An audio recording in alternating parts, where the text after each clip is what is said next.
People of the world, straight from the belly of the world, we have a controversial law that is changing the way companies use their mapping system, an Instagram that has got a makeover, a WhatsApp that now works on your desktop, and there's a lot more. Class. This is Tech in Startup 101 with Professor Aditya Awasthi. Welcome to Tech Portal TV presents The Bulletin. As the debate over the debatable Geospatial Information Regulation Bill is underway, Minister of State and Home Kiren Rijiju has said that tech companies won't be harmed as long as they get the maps right.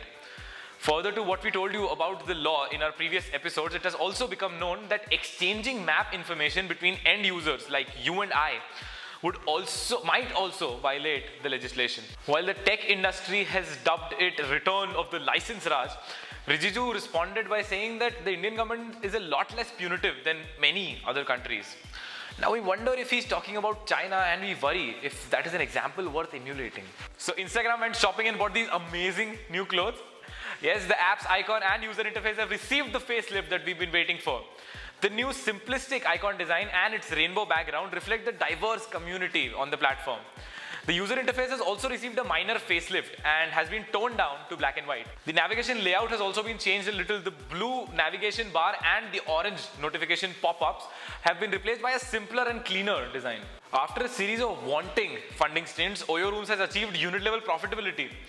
Oyo backer SoftBank in its detailed earning report stated that Oyo Rooms is now making profit on average on every single room booked. In fact, the Japanese conglomerates investees, Oyo Rooms, Ola Cabs, Snapdeal and Hike are all showing significant growth. Oyo has recorded a 15 times year-on-year growth. Ola has the largest number of cabs and customers in India. Hike has crossed the 100 million users mark with a 120 minute per week engagement rate. Snapdeal has recorded 90% increase in its gross merchandise value. Reminder note though, SoftBank's president Nikesh Arora's investment decisions are being questioned by a group of investors. Now we've heard of desktop applications going into app mode, but here is someone doing it all in reverse. WhatsApp has launched its desktop application.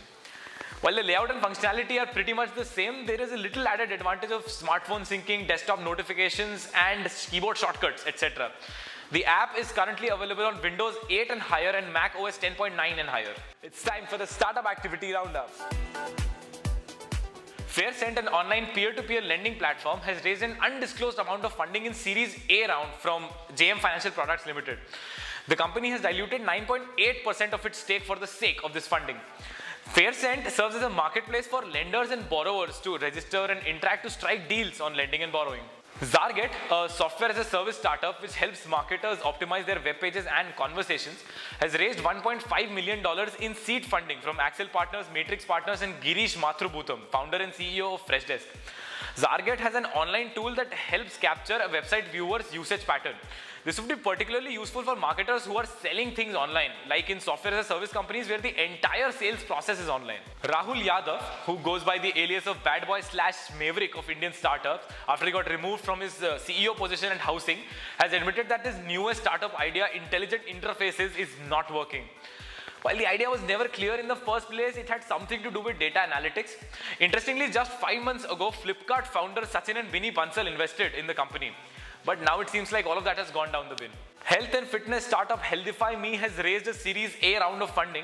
The round saw participation from IDG Ventures, Bloom Ventures and Inventors Capital and netted the firm $6 million. Healthify.me had been making rounds in the lifestyle niche due to its innovative goal setting and methodologies. The company puts together your profile, your goal weight and your daily budget to start tracking your progress. This is it for today, folks. See you next Sunday. Until then, take care and try and keep up.